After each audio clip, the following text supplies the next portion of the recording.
بدل گیا you P I transaction کا طریقہ۔ نئے اصول کے تحت یو پی آئی لین دین اور اے پی آئی ریسپانس کو 10 سیکنڈ کے اندر مکمل کرنا ضروری ہوگا۔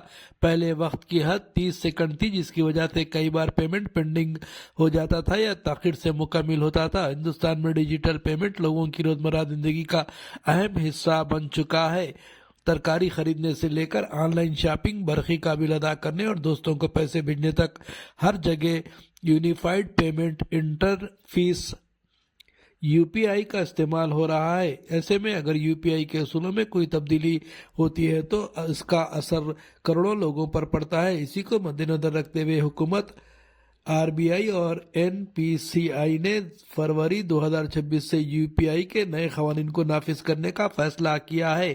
ان نئے قوانین کا مقصد لین دین کو مزید تیز بنانا، دھوکہ دہی سے بچانے کے لیے سیکورٹی میں اضافہ کرنا، صارفین کو اپنے پیسے اور ادائیگی پر زیادہ کنٹرول دینا ہے۔ اگر آپ گوگل پے، فون پے، پے ٹی ایم یا کسی بھی یو پی آئی ایپ کا استعمال کرتے ہیں تو آئیے ہم آپ کو بتاتے ہیں کہ یو پی آئی کے کون سے نئے قوانین فروری سے نافذ ہو رہے ہیں۔ نئے قوانین کے تحت یو پی آئی لین دین اور اے پی آئی ریسپانس کو 10 سیکنڈ کے اندر مکمل کرنا ضروری ہوگا۔ پہلے وقت کی حد 30 سیکنڈ تھی، جس کی وجہ سے کئی بار پیمنٹ پینڈنگ ہو جاتا تھا یا تاخیر سے مکمل ہوتا تھا۔ اب فائدہ یہ ہوگا کہ پیمنٹ جلدی مکمل ہوگا، پینڈنگ یا پروسیسنگ میں پھنسے ٹرانزیکشن کم ہوں گے۔ مصروف اوقات جیسے سیل یا ماہ کے آخر میں بھی سسٹم بہتر کام کرے گا۔ اس سے صارفین کے ساتھ ساتھ دکانداروں کو بھی راحت ملے گی۔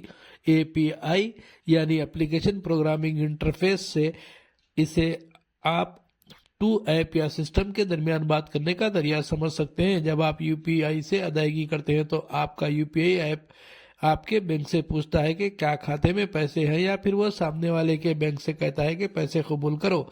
یہ مکمل بات چیت اے پی آئی کے ذریعے ہوتی ہے۔ اب اے پی آئی تیز ہوگی تو مکمل ادائیگی بھی مزید تیز اور ہموار ہوگی۔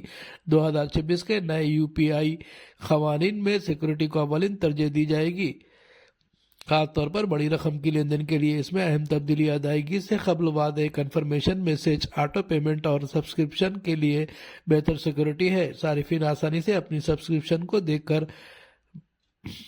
مینیج اور کینسل کر پائیں گے۔ اس سے غلط کٹوتی اور دھوکے دہی کے امکانات کم ہوں گے۔ اگر یو پی آئی ڈی طویل عرصے سے استعمال نہیں ہوئی ہے تو اسے عارضی طور پر بند کیا جا سکتا ہے۔ اسے dormant you P I D کا کہا جائے گا۔ اسے دوبارہ فعال کرنے کے لیے صارف کو دوبارہ تصدیق کرانے کی ضرورت ہوگی۔ اس قانون کا مقصد ہے پرانے اور بھولے ہوئے اکاؤنٹس کا غلط استعمال روکنا۔ اگر آپ اب یو پی آئی پیمنٹ فیل ہو جاتا ہے یا پینڈنگ رہ جاتا ہے تو بینک اور ایپس کو کچھ گھنٹوں کے اندر اس مسئلے کو حل کرنا ہوگا۔ صارفین کو واضح طور پر بتایا جائے گا کہ پیسہ اکاؤنٹ سے ڈیبٹ ہوا ہے یا نہیں، کہاں پینڈنگ ہے، کب واپس ملے گا۔ اس سے صارفین کی پریشانی اور الجھن دونوں میں کمی آئے گی۔ قابل ذکر ہے کہ حکومت نے پارلیمنٹ میں بتایا کہ رواں مالی سال میں دسمبر تک یو پی آئی کے ذریعے 230 کروڑ روپے کا لین دین ہوا۔ یہ اعداد شمار 2022-23 کے 139 کروڑ روپے سے کہیں زیادہ ہے۔ اس سے واضح ہے کہ یو پی آئی پر لوگوں کا اعتماد مسلسل بڑھ رہا ہے۔ یو پی آئی اب صرف ہندوستان تک محدود نہیں بلکہ 8 ممالک میں استعمال ہو رہا ہے، جس میں بھوٹان، فرانس، ماریشس، نیپال، قطر، سنگاپور، سری لنکا اور متحدہ عرب امارات شامل ہیں۔ حکومت اور این پی سی آئی مل کر بیرون ملک پرسن ٹو پرسن اور پرسن ٹو مرچنٹ ادائیگی کو آسان بنا رہا ہے۔